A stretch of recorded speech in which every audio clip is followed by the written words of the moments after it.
The Tirpitz was the pride of the Kriegsmarine. She was equipped with the latest radar and had guns capable of hitting targets over the horizon. The Tirpitz was a battleship the British had to sink to keep the North Atlantic convoys moving.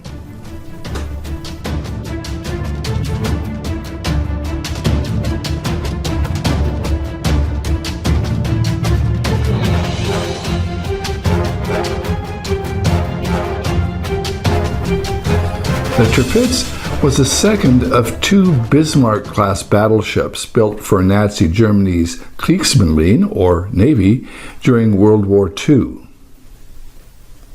Named after Grand Admiral Alfred von Tirpitz, the architect of the Kaiserliche Marine, or Imperial Navy, the ship was started at the Kriegsmarine in Wilhelmshaven, Germany in November of 1936, and her hull was launched 2.5 years later. Work was completed in February of 1941, and then she was commissioned to the German fleet. Like her sister ship, the Bismarck, the Tirpitz was armed with a main battery of 8 38-centimeter or 15-inch guns in 4 twin turrets. After a series of armor modifications, she was 2,000 tons heavier than her sister ship, the Bismarck. She was the heaviest battleship ever built by a European navy. The two Bismarck-class battleships were designed in the mid-1930s by the German Kriegsmarine as a counter to French naval expansion, especially the two Wischlow-class battleships France had started in 1935 after signing of the Anglo-German Naval Agreement.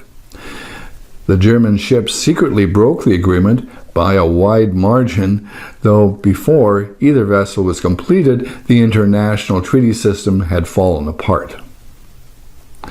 The Tirpitz displaced 42,900 metric tons as built and 52,600 tons when it was fully loaded. She had a length of 251 meters or 823 feet, a beam or width of 36 meters or 118 feet, and a maximum draft or depth underwater of 10.6 meters or 34 feet. She was powered by 3 Brown, Boveri, and C geared steam turbines and 12 oil-fired Wagner superheated boilers, which yielded an amazing maximum speed of 30.8 knots or 57 kilometers an hour or 35 miles an hour. Her crew numbered 108 officers and 2,500 crew. The Tirpitz was equipped with the latest search radar mounted forward, foretop, and rear of the ships. She was armed with guns arranged in 4 twin-gun turrets, 2 super-firing turrets, forward and 2 aft. Her secondary armaments consisted of 12 15-centimeter guns, 16 10.5 centimeter, and 16 3.7 centimeter, and initially 12 2-centimeter anti-aircraft guns. The number of 2-centimeter guns was eventually increased to 58. The vessel was christened by Elsa von Hassel, the daughter of Admiral Alfred von Tirpitz, the ship's namesake. Adolf Hitler attended her launch. In 1942, 8 53.3 centimeter above water torpedo tubes were installed on each side of the ship. The ship's main armor was 320 millimeters or 13 inches thick and was covered by a pair of upper and main armor decks that were 50 millimeters or 2 inches thick.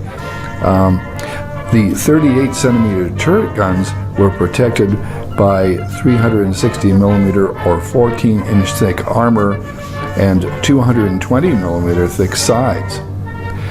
After sea trials in early 1941, Tirpitz served as a flagship of the Baltic Fleet, which prevented the Soviet Baltic Fleet from getting out to sea. Later, in early 1942, the vessel sailed to Norway to act as a deterrent against an Allied invasion. While stationed in Norway, Tirpitz was also intended to be used to intercept Allied convoys to the Soviet Union, and 2 missions were attempted in 1942.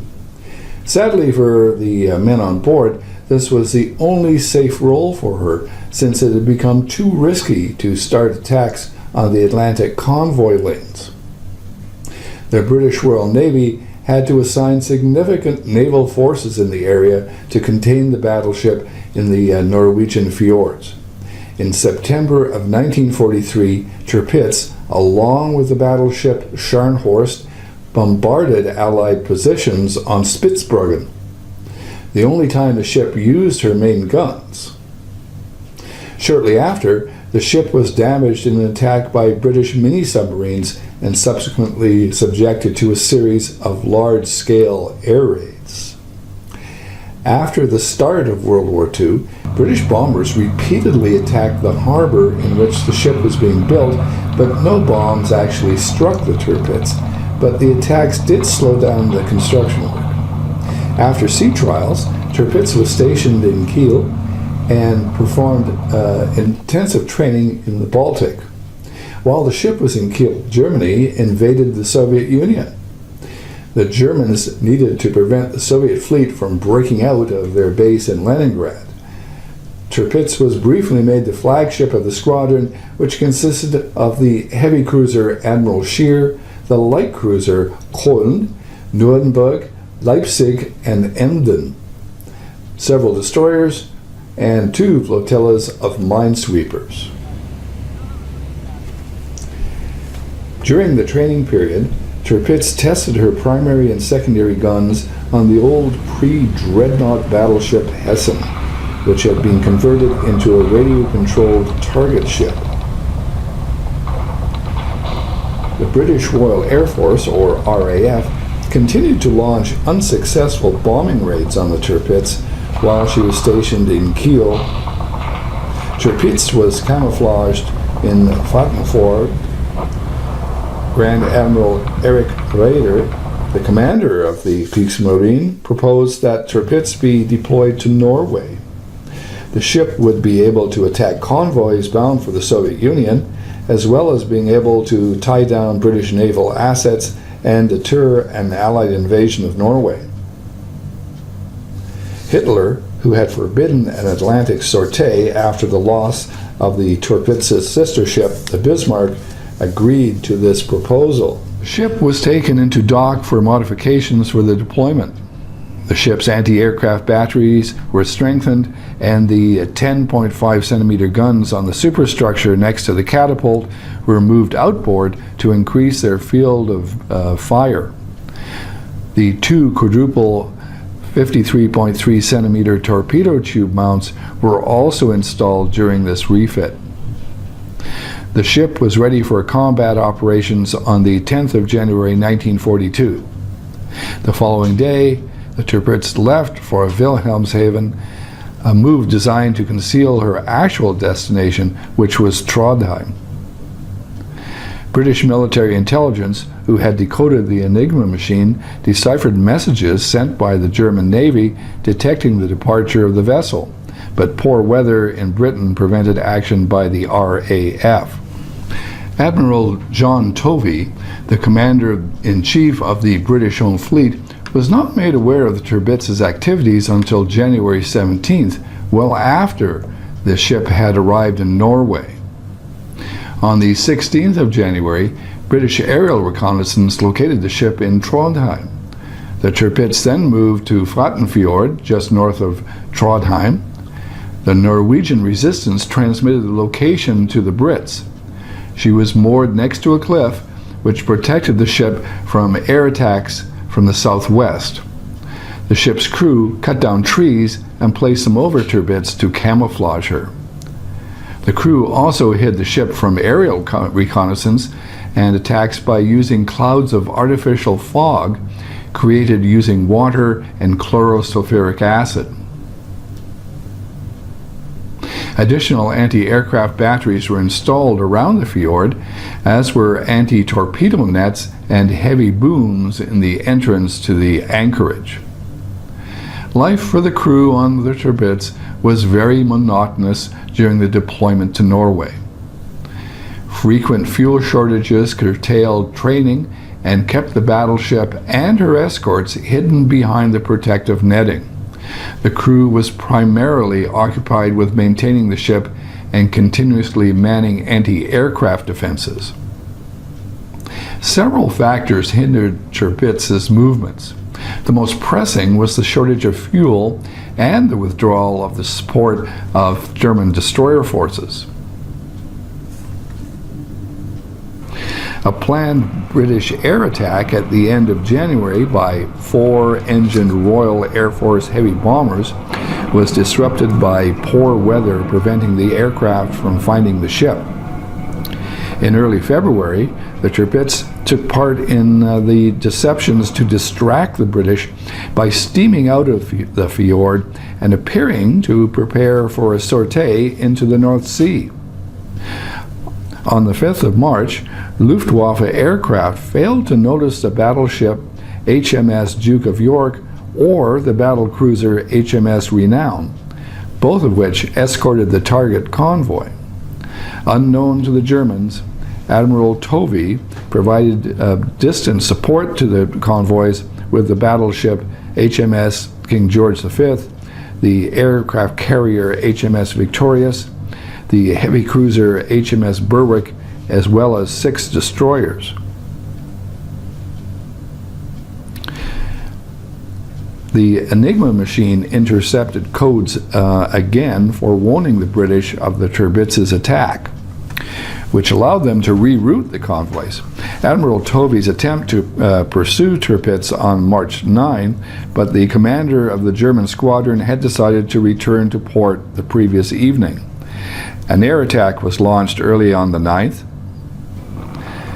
12 Fairey Albacore torpedo bombers attacked the ship in 3 groups, and the Tirpitz successfully evaded the torpedoes. Only 3 men were wounded in the attack. The Tirpitz's anti-aircraft gunners shot down 2 of the British aircraft. After the attack, the Tirpitz made for Vestfjord and from there to Trondheim, arriving on the evening of March 13th. On March 30th, 33 Halifax bombers attacked the ship. They scored no hits, and 5 aircraft were shot down. The RAF launched a pair of unsuccessful raids in late April. First, on the night of April 27th, 31 Halifaxes and 12 Lancasters attacked. 5 of the bombers were shot down. In another raid composed of 23 Halifaxes and 11 Lancasters took place the following night. 2 of the bombers were shot down by German anti-aircraft defenses. The actions of the Tirpitz and her escorting destroyers used up 8,230 metric tons of fuel oil, which greatly reduced the available fuel supply. Fighting a war on 2 fronts left the Nazis tapped for resources. Hi. Some of this content in this video was shot on 4K, the new industry standard. This new technology is amazing, but it's also expensive. This is why I'm asking you and my regular viewers and subscribers to consider supporting me on Patreon. It doesn't cost much, as little as $1 a month. You'll get rewards too, like a Grampian Burgee or a t-shirt. We also offer other rewards, such as credit on one of our videos or a Great Grampian or BC cap. These rewards can also be had for our World's Worst Maritime Disasters and our Escaping Normality channel. Right now, you're already watching commercials on my videos, and I thank you very much. That's how I've been financing this channel. YouTube is making changes to the way creators can monetize their channels, so when you support me on Patreon, you're also helping with the revenue difference. Every dollar you spend will go towards upgrading our videos. Please visit our Patreon page and have a look around. Thank you.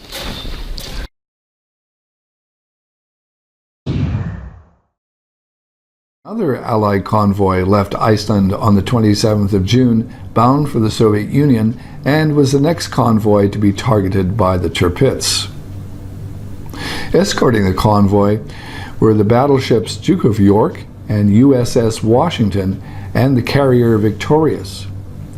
Shortly after the Tirpitz left Norway, the Soviet submarine K-21 fired 2 and maybe as many as 4 torpedoes at the ship, but all missed. Swedish intelligence had reported the movement to the British Admiralty, which ordered the convoy to disperse. Aware that they had been detected, the Germans aborted the operation and turned over the attack to U-boats and Luftwaffe. The scattering vessels could no longer be protected by the convoy's escorts, and the Germans sank 21 of the 34 vessels. In late May of 1944, the Germans moved Tirpitz to Bøggenfjord near Narvik. By this time, the ship needed a major overhaul. Hitler had forbidden the ship to make the dangerous return to Germany, and so the overhaul was conducted in Trondheim. On October 23rd, the ship left Bøggenfjord and returned to Vatnfjord outside Trondheim. The defenses of the anchorage were further strengthened, including additional anti-aircraft guns, and a double anti-torpedo net were erected around the vessel. The repairs were conducted in small phases, so the Tirpitz would remain partially operational for the majority of the overhaul. During the repairs, the British attempted 2 attacks on the battleship with 2 Chariot manned torpedoes, but were unsuccessful. By December 28, the overhaul had been completed and the Tirpitz began sea trials. The British were determined to neutralize the Tirpitz and remove the threat she posed to the Allied North Atlantic convoys. Following the repeated ineffectual bombing attacks and failed Chariot attacks in October of 1942, the British turned to the newly designed X-craft midget submarines.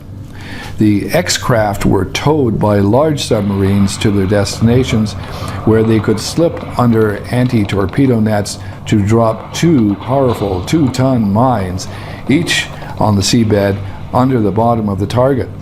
3 of the vessels successfully breached the Tirpitz's defenses, 2 of which managed to lay their mines. The mines did extensive damage to the ship.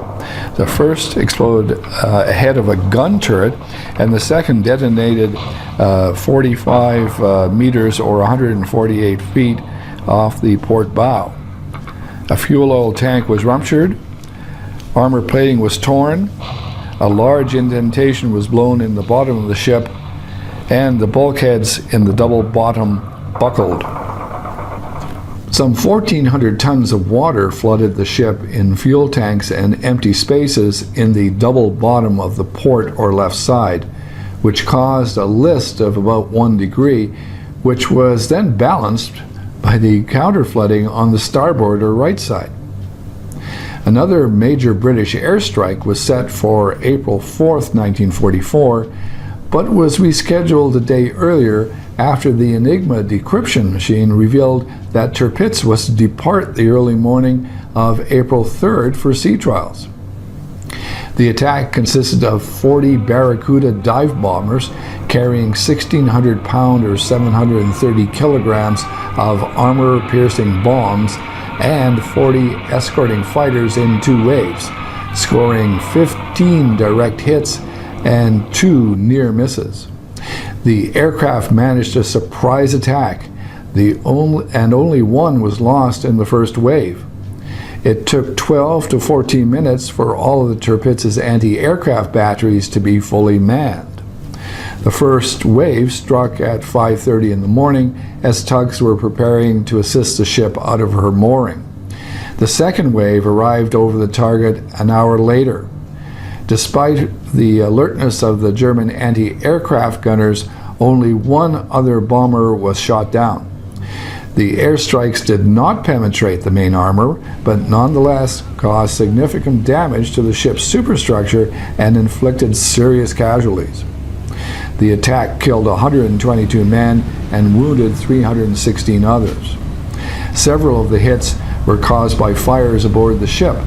The starboard turbine engine was damaged, and salt water used to fight fires reached the boilers and also contaminated the drinking water.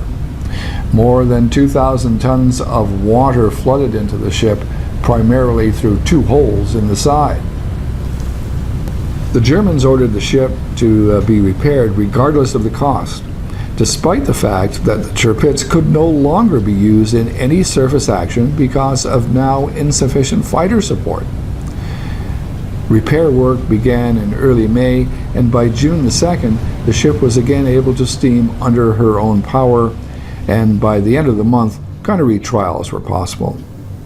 A series of carrier strikes was planned over the next 3 months, but bad weather forced their cancellation. A repeat of an air attack was scheduled for April 24th, which was to have been carried out by 27 bombers and 36 fighters from HMS Victorious and Furious. This was to have taken place on May 15th and another on May 28th. The weather was bad, and it finally broke in late August, which saw the beginning of a series of attacks.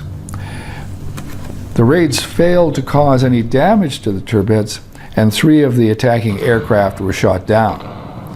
The next attack came August 24th. 48 bombers and 29 fighters attacked the ship and scored 2 hits, which caused minor damage. One, a 1,600-pound bomb, penetrated the upper and lower armor decks and came to rest in the number 4 switchboard room, but did not explode. A second, a 500-pound or 230-kilogram bomb, exploded but caused only superficial damage. 6 RAF planes were shot down in the attack. The ineffectiveness of the great majority of the strikes launched by the Brits in mid-1944 led to the reassignment of the Tirpitz's destruction to the RAF's number 5 group. The RAF used Lancaster bombers to carry 5.4-ton tall boy bombs to penetrate the ship's heavy armor. The first attack took place on September 15, 1944, operating from a forward base at Yagornik, Russia. 23 Lancasters, each carrying 1 tall boy, and 6 each carrying 12 JW mines, scored a single hit on the ship's bow. The tall boy penetrated the ship, exiting the keel, and exploded in the bottom of the fjord. 800 to 1,000 tons of water flooded into the bow and caused the bow to lurch forward. The ship was now unseaworthy, and the Naval Command decided to repair the ship for use only as a floating gun battery. Repair work was estimated to take 9 months, but patching all the holes could be effected within a few weeks, allowing the Tirpitz to be moved further south to Tromsø. On October 15th, the ship made the 200 nautical mile or 370 kilometer, 230 mile trip to Tromsø under her own power. It would be the last voyage of her career. The RAF made a second attempt on October 29th after the ship was moored off Akoya Island outside of Tromsø. 32 Lancaster bombers attacked the ship with tall boys. The Tirpitz 38-centimeter shells proved ineffective in countering the high-level bombers. 1 aircraft was damaged by ground-based anti-aircraft guns. Following the attack, the ship's anchorage was significantly changed. A large sandbank was constructed under and around the ship to prevent her from capsizing, and anti-torpedo nets were installed. Tirpitz retained a 1-degree list to port, or the left side, from the earlier damage, and this was not corrected by counterflooding to retain as much buoyancy as possible. The ship was now merely a floating gun platform. The war at this point was not going well for the Nazis. Fuel was rationed to only what was necessary to power the generators. The crew was reduced to 1,600 officers and enlisted men. The final British attack on the Tirpitz took place on November 12, 1944. The ship again used her 38-centimeter guns against the bombers, which approached the battleship at about 9:30 a.m. The Tirpitz main guns forced the bombers to disperse, but could not break up the attack. A force of 32 Lancasters dropped 29 tall boys and scored 2 direct hits and 1 near miss. Several other bombs caused significant cratering on the seabed, removing much of the sandbank that had been constructed to prevent the ship from capsizing. 1 bomb penetrated the ship's deck between gun turrets, but failed to explode. A second hit amidship between the aircraft catapult and the funnel caused severe damage. Very large holes were blown into the ship's side and bottom. A third bomb may have struck the ship on the port or left side. The amidship hit caused significant flooding and quickly increased the port list to as much as 20 degrees. In 10 minutes, the list increased to 40 degrees. The captain at this point issued orders to abandon ship. Flooding caused the ship to list up to 60 degrees. Then, just before 10 p.m., a large explosion rocked a gun turret. The turret roof and part of the rotating structure were thrown 25 meters or 82 feet into the air and killed a group of sailors trying to escape by swimming to shore. Tirpitz rapidly rolled over and sank further into the sand. The death toll may have been as high as 1,204 men. The performance of the Luftwaffe in the defense of the Tirpitz was heavily criticized after her loss. Major Heinrich Erhard, the commander of the Messerschmitt fleet, was blamed for the Luftwaffe's failure to intercept British bombers. He was court-martialed in Oslo and threatened with the death penalty, but by this time the Third Reich was about to unravel. So the British had done it. By sheer determination, they had forced the Tirpitz into running and hiding and made the pride of the Kriegsmarine a derelict, an immovable gun battery stuck in a fjord, a sitting target for the Royal Air Force. I'm Alan Stokel.